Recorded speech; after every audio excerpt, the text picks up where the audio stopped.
Tentara Rusia berhasil maju perlahan di medan perang dalam pertempuran sengit di Donbas, tetapi capaian itu datang dengan harga tinggi bagi pasukan di garis depan invasi Rusia ke Ukraina. Bukti menunjukkan bahwa korban tentara berpangkat tinggi meningkat, sementara beberapa unit tentara Rusia mengaku kelelahan saat serangan Rusia ke Ukraina bergerak melewati batas 100 hari.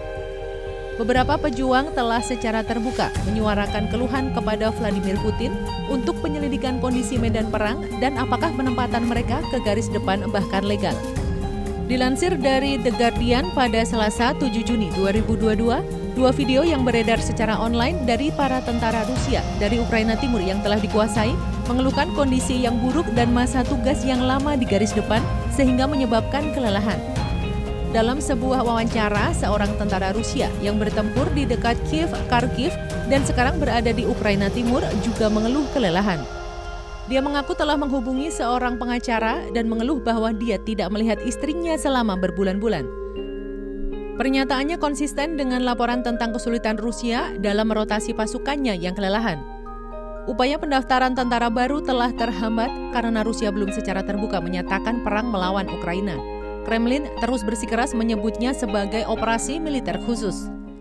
Michael Kaufman dan Rob Lee dalam analisis baru tentang kemampuan bersenjata Rusia mengatakan tentara Rusia dirancang dengan buruk untuk pendudukan yang berkelanjutan atau perang gesekan yang akan membutuhkan bagian besar dari pasukan darat Rusia yang menjadi realita konflik saat ini. Bagi orang-orang di lapangan, itu berarti perjalanan tugas yang melelahkan dengan pertempuran sengit melawan musuh yang berjuang keras dengan motivasi untuk mempertahankan tanah airnya. Unit-unit profesional itu mungkin beberapa dari Rusia yang lebih beruntung karena yang lain direkrut dari republik yang dikuasai Rusia di Donetsk dan Luhansk. Dalam pengakuannya, mereka merasa telah dilemparkan ke dalam pertemuan dengan sedikit pelatihan sama sekali.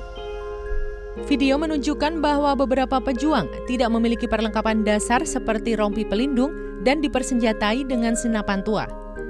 Televisi pemerintah Rusia mengklaim bahwa tentara itu harus siap untuk berjuang untuk tanah air mereka. Sementara itu, penduduk setempat menggambarkan kondisi jalan-jalan yang kosong dengan orang-orang bersembunyi untuk menghindari kampanye perekrutan yang bersemangat di daerah-daerah yang dikuasai Rusia di Ukraina Timur. Sementara itu, korban di kalangan perwira Rusia terus meningkat.